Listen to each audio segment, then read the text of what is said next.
Cordelia, elle voit tout. Elle ne joue jamais au jeu social parce qu'elle en connaît déjà la règle. Pour être acceptée, elle doit jouer un rôle, pas exister. C'est technique, hein? Dans l'épisode de la fille invisible, quand Buffy la confronte, Cordelia lâche la phrase la plus honnête de toute la série. Elle sait que les gens font semblant de l'aimer, elle sait qu'on fait semblant de l'écouter, elle sait que tout est surface, mais elle préfère être mal accompagnée que seule. Et elle le dit littéralement. Et ça, c'est pas de la superficialité. C'est le symptôme exact d'une adolescente, parce qu'ils ont 16 ans, qui vit dans un environnement où personne ne la voit vraiment, et elle fait son choix. Cordelia est seule, elle le dit. Parents absents, vie sociale construite sur du vent, aucune intimité émotionnelle. Être populaire ne lui donne pas de soutien, juste du public. Elle s'efface dans son propre rôle parce que c'est la seule manière qu'elle a trouvée pour ne pas disparaître. Cordelia, elle n'a pas de pouvoir, aucun destin, aucune mission. Elle survit dans un monde démoniaque uniquement avec sa lucidité, son instinct et sa franchise. Quand elle a des problèmes dans l'épisode de la fille invisible, malgré qu'elle voit Buffy en bizarre, elle sait très bien que c'est à elle qu'elle doit s'adresser. Juste une compréhension implacable des humains. C'est pour ça qu'on la voit tomber amoureuse d'Alex, le mec le moins stratégique du lycée. Parce que c'est la première personne qui la regarde vraiment.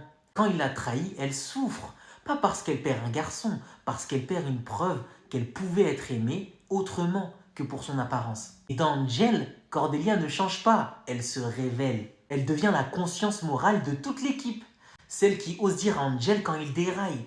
Celle qui porte les visions malgré la douleur atroce. Celle qui accepte même de devenir mi-démon pour continuer à aider les autres. Elle n'a pas été choisie, elle choisit. Buffy est élue, Willow est prodige, Angel est maudit, Spike est obsédé, Alex est humain et bah, il a ses défauts, mais voilà. Cordelia, elle devient héroïne par décision personnelle. Ce chemin est visible dès la série mère.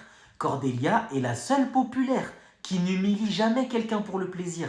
Elle attaque les mensonges, pas les fragilités. Ce détail n'est pas anodin. Elle ne cherche pas à dépasser Buffy ou Willow. Elle cherche à exister dans un groupe où elle n'a objectivement aucune place. Sociologiquement, Cordelia, elle représente un phénomène qui est tellement réel.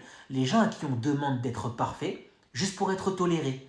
Les filles qu'on juge sur l'apparence alors qu'elles ont les blessures les plus profondes parfois. Les élèves qu'on ne regarde jamais vraiment, mais qui font de leur mieux pour se tenir debout dans les environnements où personne ne les connaît réellement. Même nos parents, ils ne nous connaissent pas vraiment.